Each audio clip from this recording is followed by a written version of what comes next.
Hey, good morning, everybody. Yeah, it is that time of year where it's time to go out there and tap some maple trees and get into some wonderful maple syrup. Joining us this morning, we have Heather Stafford. And yesterday, I got the opportunity to go up to the Courtright Center, and what a beautiful day. What a beautiful place. Oh, yeah. It was a perfect day for maple syrup making. Yeah, and you know, people are going to ask right now, because it's so cold this morning, how does that affect the trees? It's actually perfect. What we want for making maple syrup is cold nights and then warmer days. So around like -7 at night and +7 during the day, and then the sap will run. If we don't have the cold nights, actually the sap won't run. Yeah, yesterday was amazing with that warm day, just how fast the sap was running.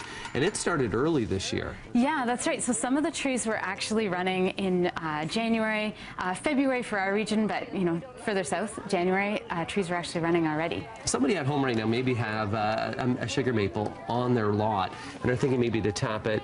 We said 40 years, but there's also a size of diameter that you're really looking for. Yeah, you want to look for something about the size of a dinner plate, nothing smaller than that.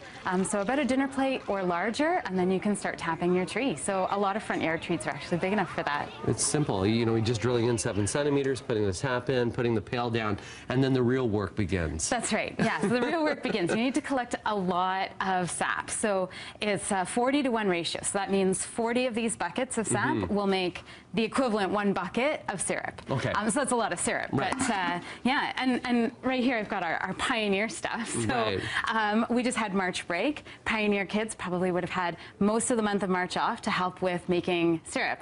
And one of the things they would have done is collecting the sap. So this is called a yoke, and this collects all the sap. It goes over your shoulder. It goes over your shoulders. Like yeah, you can put it on. Go ahead. Yeah. I'll show you. So it goes like.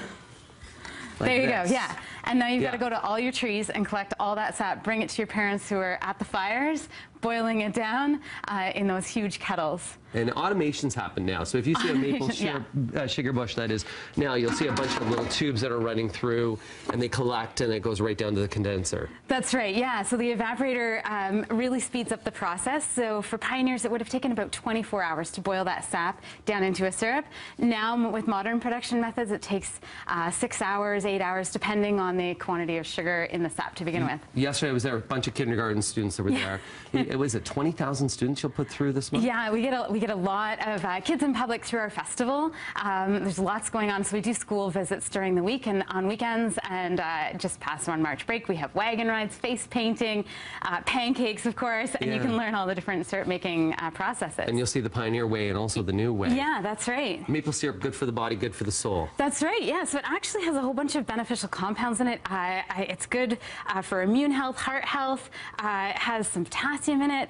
It's much better than your usual table syrup that you might purchase otherwise. Yeah, and you want to make sure that you're getting Canadian maple syrup. Yeah, yeah. Actually, Canada's one of the biggest producers of maple syrup, so it's easy to find Canadian maple syrup. I think you'd have a hard time finding U.S. stuff here. And at Courtright, you guys sell it as well. Yeah, we sell it at Courtright as well. Different colors. Yeah, so different colors. We've got dark and light here. So amber, you can actually got a very light as well, and a very dark.